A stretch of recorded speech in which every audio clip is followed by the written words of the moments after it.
Olá, meus irmãos, meus amigos, mais uma vez estamos aqui. Ontem tratamos o assunto Leão da tribo de Judá. Ainda nesse quadro profético de Gênesis 49, queremos tratar de outro assunto. Você vai compreender que essa referência é sobre a pessoa do Senhor Jesus Cristo. Aqui aparece o nome Siló. E eu vou usar as minhas meditações já escritas com mais detalhes, porque eu sei que minha mente iria falhar. Então eu vou apresentar em slides para vocês. Esse é o estilo de meditação que eu escrevo. Se você quiser recebê-las, eu publico sempre depois da meia-noite. Só você fazer o pedido no meu telefone WhatsApp que aparece aí, e eu vou começar a te enviar as meditações diariamente. Você precisa salvar o meu número, porque eu mando na linha de transmissão. E se não tiver o número salvo, aí elas aparecem como enviadas, mas não chega até o destino que é a tua pessoa. Então você salva o meu número, eu salvo o teu, dá o seu nome que eu fico enviando na linha de transmissão. Então eu vou usar esses slides, que é o estilo das meditações que eu escrevo. São detalhes que minha mente iria falhar se eu tentasse explicar. Tenho isso decorado, mas iria falhar. Então, o verso que eu quero ler, em Gênesis capítulo 49, é o versículo de número 10. Veja só o que diz a palavra de Deus. O cetro não se arredará de Judá, nem o legislador dentre os seus pés, antes que venha Siló, e a ele se congregarão os povos. E eu vou colocar aqui nos slides quem era Siló, o que era Siló. Nós vamos tentar explicar isso aqui hoje, tá bom? Preste atenção, vou ler bastante, não é bom, não é agradável, cansa um pouquinho, mas não passa aí de meia hora não, fique tranquilo. Presta bem atenção. Olha aí o primeiro slide. Vamos tratar sobre o cetro e sobre Siló, assuntos também relacionados com o quadro profético de Judá.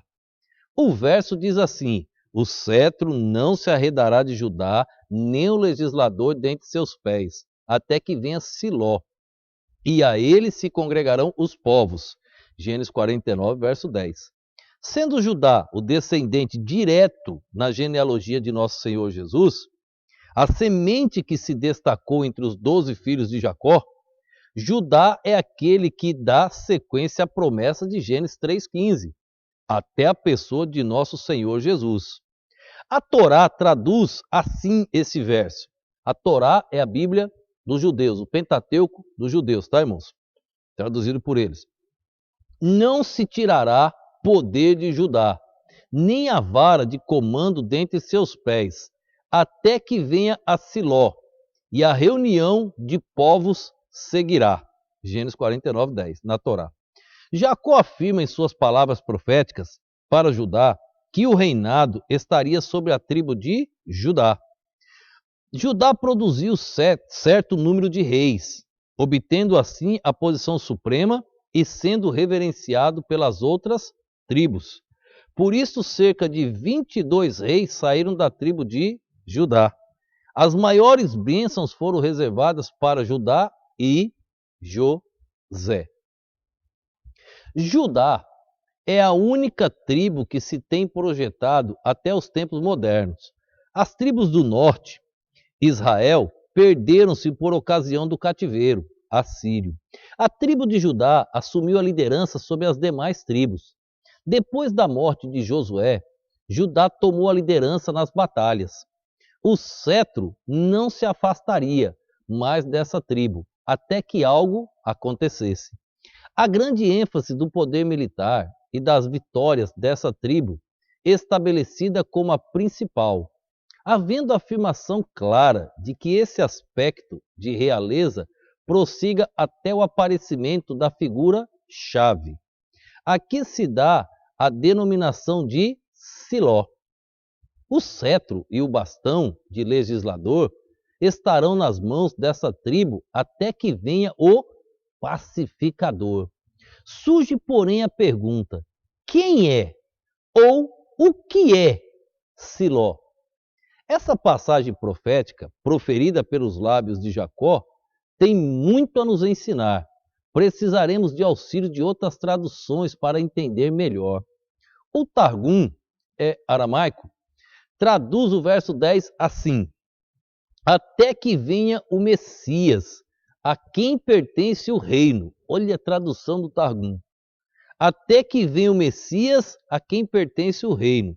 Olhando para essa tradução, parece ficar claro que é um título ao Messias, mas aponta também para uma interpretação deste nome, que envolve a frase quem a ele ou a quem. Quem a ele ou a quem. Isso eram as palavras de Jacó, direcionada aos filhos e diretamente a Judá. A Septuaginta, que data do século 3 a.C., a Septuaginta é a tradução de todo o hebraico para o grego. Então ficou a Bíblia toda em grego, tá bom? Muito usada também. Traduz essa cláusula, até que venham as coisas que foram preparadas, apokeimena, para ele. Isto contém a sugestão de que Siló era interpretado como se houvesse uma pontuação vocálica diferente, isto é, selô, alguém a quem. As traduções do grego, de Áquila e Simaco, do segundo século depois de Cristo, redundaram num texto mais sucinto, aquele para quem se estocou ou se reservou, usando-se o mesmo verbo grego, mas na forma apokeitai. Ainda temos uma passagem de Ezequiel 21, 27, que parece fazer alusão a Gênesis 49, verso 10. Ao revés, porei aquela coroa, e ela não mais será, até que venha aquele a quem pertence de direito. Olha que interessante a profecia de Ezequiel. Até que venha aquele de quem pertence de direito. Só tem um quem pertence de direito, o Salvador, o Libertador, Jesus Cristo. A ele a darei. Na declaração de Ezequiel, encontramos ha-mishapta, o direito de julgamento, substituindo o termo de cetro, de Gênesis 49, 10. Com essas traduções da Septuaginta e a comparação do texto de Ezequiel, começamos a afirmar que Siló é uma referência ao Filho de Deus, Jesus Cristo, o descendente messiânico de Davi, o libertador prometido. O vocábulo Siló aparece cerca de 33 vezes na Bíblia, num total de 7 livros no Velho Testamento. Não encontramos esse vocábulo no Novo Testamento. Interessante, né? Provavelmente pelo cumprimento da profecia que se referia a Cristo.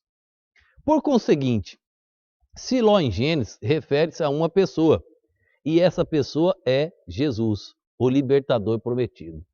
Nas outras referências, Siló era uma cidade, onde a Arca da Aliança permaneceu até Salomão construir o templo. Que era a Arca da Aliança? Presença de Deus. Então ninguém podia tocar na arca, ninguém podia ver a arca. Quando tratar do tabernáculo, vou mostrar para vocês que o sacerdote entrava e cobriam a arca. Depois os coatitas entravam para carregar arcas. Os descendentes de Levi do clã de Coate. E eles não podiam ver a arca. Ela era coberta pelo sacerdote Arão e seus filhos. A presença de Deus. Agora veja como Siló vai se referir a uma cidade onde a arca ficou. Vamos ver. Voltando, por conseguinte, Siló em Gênesis refere-se a uma pessoa, e essa pessoa é Jesus, o libertador prometido. Nas outras referências, Siló era uma cidade, onde a Arca da Aliança permaneceu até Salomão construir o templo. Porém, pessoa e cidade estão intimamente ligados pelo ministério profético. Vamos comentar um pouco sobre a cidade. Para entender esta profecia, é preciso saber que Judá, que dará nome à região de Canaã, Palestina, onde se estabeleceria a sua tribo, ou os seus descendentes, é onde estará no futuro a cidade de Belém. E Belém é a cidade onde mora Jessé, da tribo de Judá, que é o pai de quem? Davi, também da tribo de Judá, de onde viria a descendência de Jesus Cristo. Davi seria o primeiro rei de Israel, escolhido por Deus. Daí o fato de Jacó prever que os demais irmãos irão se inclinar para ele. A comparação da realeza do leão, a casa de Davi, como símbolo do poder, porém Jacó ainda complementa.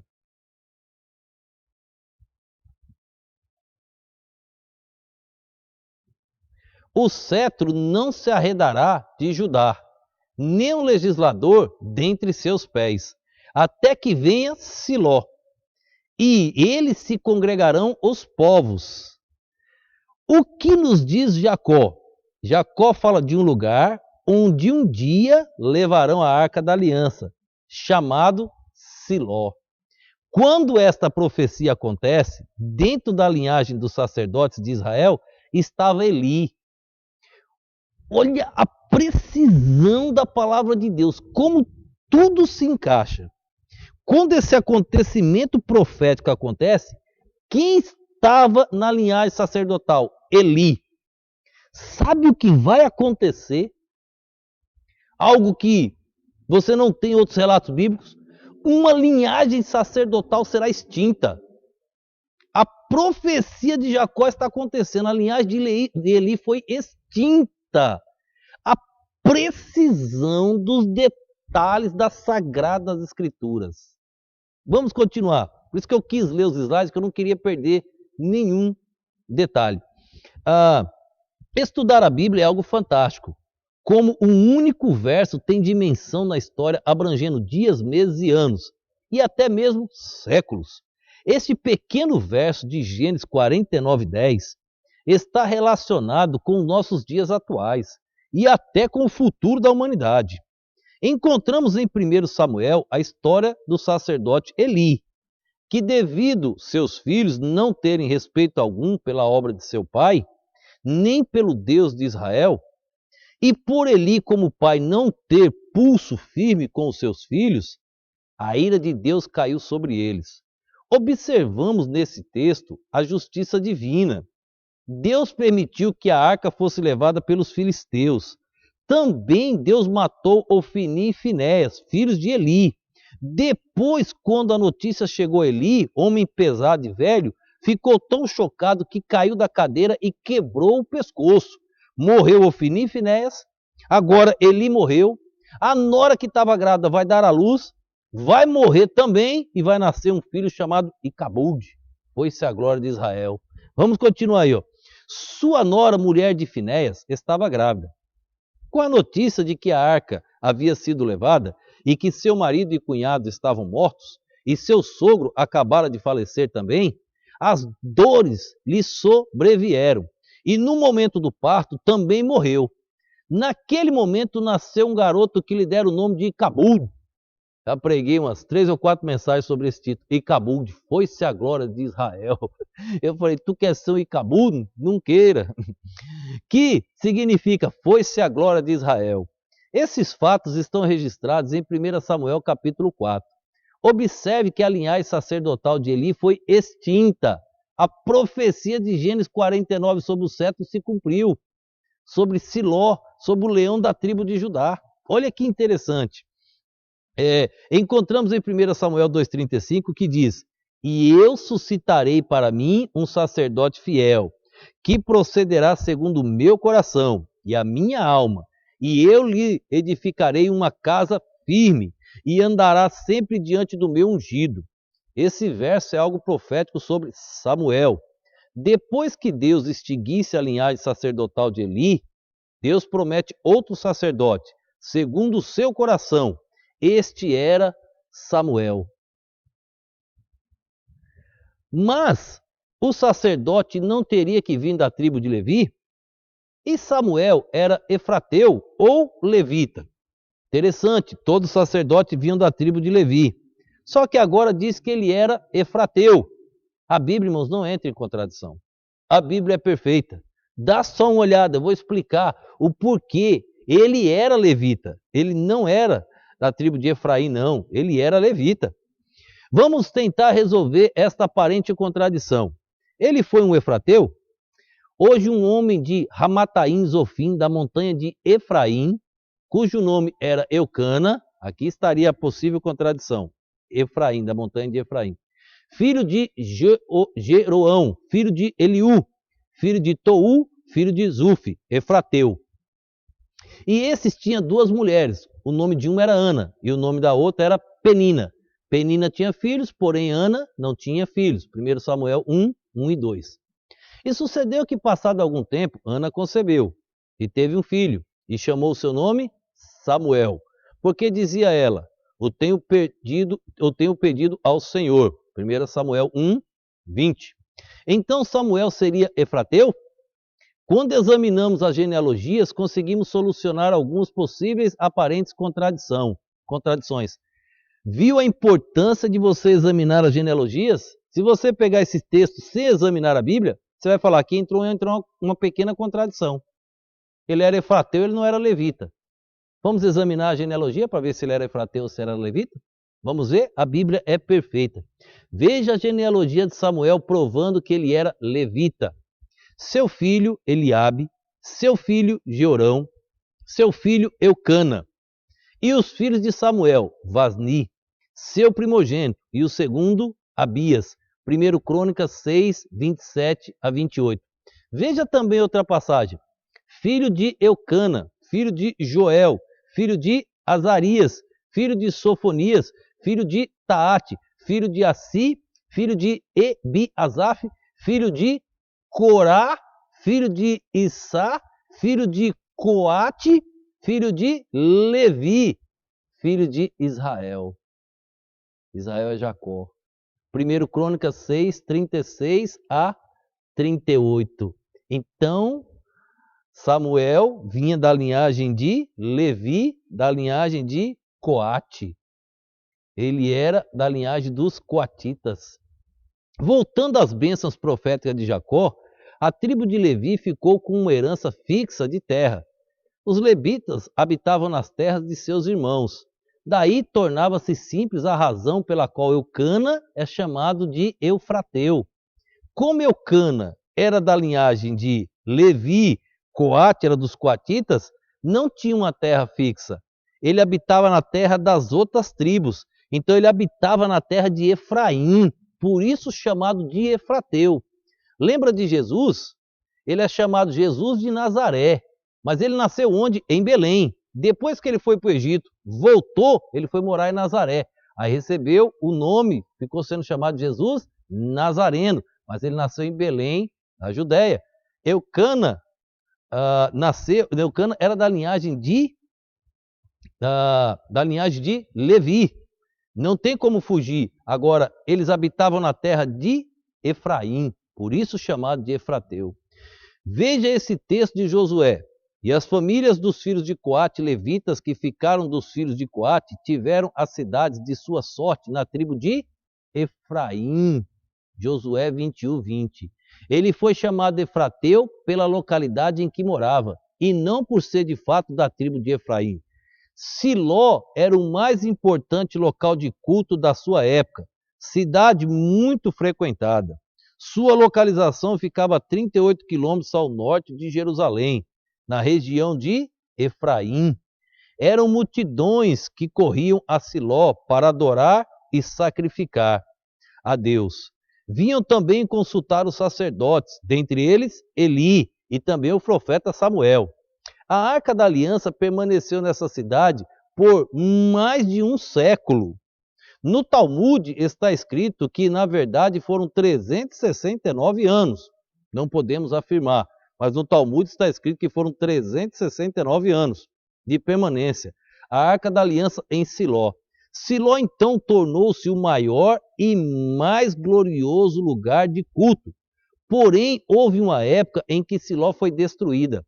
A idolatria dominou a nação de Israel, profanando a cidade e o templo. A arca foi levada para o templo do falso Dagon. Deus muito se entristeceu, porque Siló não reconheceu como Deus, lhe rendendo a glória devida. A cidade foi então pisada pelos exércitos inimigos. O templo foi ao chão. Tudo isso era reflexo da condição moral e espiritual sobre a qual se encontrava Israel. A decadência de Siló era uma resposta, uma reação de Deus para que as pessoas pudessem rever seus conceitos. A tão bela e tão frequentada cidade de Siló chegou às ruínas, devido ao abandono ao Deus vivo. O profeta Jeremias relata a destruição de Siló. Mas ida agora ao meu lugar, que está em Siló, onde ao princípio fiz habitar o meu nome, e vede o que lhe fiz, por causa da maldade do meu povo Israel. Profecia de Jeremias 7:12. Quando os filisteus derrotaram os israelitas em Afeque, levaram a arca da aliança e destruíram o santuário, centro de peregrinação. A glória de Deus foi arrebatada. Só podia restar ruínas daquele lugar. E se a história de Siló encerrasse aqui? A esperança do libertador acabou. Deus não pôde cumprir sua promessa? Onde estaria Siló? Aquele a quem pertence o domínio da palavra, da profecia, o santuário, esperança para os aflitos. O que seria de nós? Pois é querido, leitor, Siló foi destruída para ser restaurada, e o cetro não se arredará de Judá, nem o legislador dentre os seus pés, até que venha Siló, e a ele se congregarão os povos. 49:10. 30. Siló é o poder restaurador de Deus que se revela à humanidade, na pessoa de Jesus Cristo. Aquele santuário em Siló, do tempo do profeta Samuel, foi destruído, mas Deus ergueu outro Siló, muito maior. E agora não precisa mais de peregrinação para chegar a Siló. Ele está no alcance de todos que o buscam, em espírito e verdade. Jesus, o libertador prometido, veio da tribo de Judá, está em nosso meio, aguardando ser reconhecido por você e ser adorado como lhe é devido. O hebraico poderia ser traduzido até que venha Siló, ou até que venha aquele a quem ele pertence. Em ambas as traduções, a referência deve ser primeiramente a Judá, mas em última análise ao libertador. É aquele que deve vir. Em outras palavras, a soberania jamais se apartará de Judá até que venha aquele que tem o direito de reinar. Foi o que Ezequiel propôs ao escrever: ao revés, ao revés, ao revés. Porei aquela coroa, e ela não mais será, até que venha aquele a quem pertence de direito. A ele a darei. Ezequiel 21:27. As palavras de Ezequiel, até que venha aquele a quem pertence de direito, são réplicas das palavras de Jacó. Então podemos afirmar que as palavras de Jacó aqui constituem uma das mais antigas profecias messiânicas. As palavras de Jacó em Gênesis 49 se referem ao Senhor Jesus Cristo. O que Jacó podia ver era um quadro claro da esperança de Judá, mas a realização completa dos propósitos divinos não seriam desfrutados até que o governante ideal, o libertador prometido, demonstrasse soberania perfeita.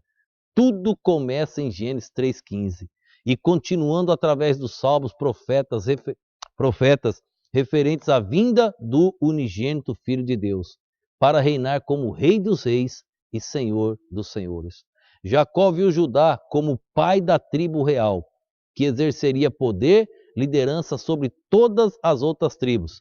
Através de catástrofes e tempos difíceis, Deus providenciaria que o cetro continuasse na tribo de Judá, até que viesse o governador ideal, o Senhor Jesus Cristo. E quase finalizando, não existe material igual ou equivalente à Bíblia. Ela é única, pois é a palavra de Deus inspirada. Minha sede de estudo e pesquisa neste livro torna-se um desejo incansável. Veremos o final da profecia de Jacó direcionada ao seu filho Judá. Meditaremos um pouco no texto original e finalizaremos nos versos 11 e 12 de Gênesis 49. A palavra cetro, em hebraico, shevet, que significa vara, bordão, cetro, tribo. Essa vara ou bordão traduzido por cetro, que identificava a tribo a qual seu possuidor pertencia. Simbolizava autoridade conferida ao seu proprietário. E Jacó profetizou que ela não se afastaria de Judá, até que viesse Siló. O nome Siló em hebraico, Shiló, e vem da raiz Shai, que significa um presente dado em sinal de respeito. As palavras em hebraico tudo tem um significado. Um presente dado em sinal de respeito. Siló é a figura profética que viria a fim de trazer um presente ao povo de Israel, a salvação. E finalizando, é dito ainda que a ele se congregarão os povos. A palavra congregar em hebraico, ikra, que significa obediência. Já a palavra povos em hebraico é ami. Esta palavra é usada exclusivamente para o povo de Israel. Estava sendo profetizado que Siló atrairia a si o seu povo e eles o obedeceriam. Isso já teve início com a morte e ressurreição de Jesus e continua até os nossos dias. Ele cumpriu a profecia de Jacó, pois ele amarrará o seu jumentinho à vide e o filho da sua jumenta à cepa mais excelente. Ele levará a sua roupa no vinho, lavará a sua roupa no vinho e a sua capa em sangue de uvas. Os olhos serão vermelhos de vinho e os dentes brancos de leite. Gênesis 49, 11 e 12. Certamente nós bem nos lembramos de como esta profecia cumpriu-se plenamente em Jesus. Os pequenos detalhes tornam-se grandes quando interpretamos corretamente a Bíblia. Toda a profecia de Jacó já se cumpriu. Basta você agora se encaixar, se entregar a Jesus Cristo. Siló representa a pessoa do Senhor. Pensa nisso. As páginas do Velho Testamento e do Novo, todas estão marcadas com o sangue precioso de Jesus Cristo. O sangue que você precisa para ter o teu nome escrito no livro da vida. Toma a tua decisão. Vamos orar. Obrigado, Deus, por mais este momento, por mais essa explicação, Senhor. Continua ajudando o teu povo que está assistindo. Se houver qualquer dúvida, Deus, que eles possam entrar em contato no privado. E tentaremos ajudar ainda mais. Fala aos corações, Deus. Queremos que teu povo conheça mais e mais esse livro sagrado. Precisamos muito do Senhor. Derrama as tuas bênçãos sobre cada um. Eu te peço em nome e no poder do nosso Senhor e Salvador Jesus Cristo. Amém.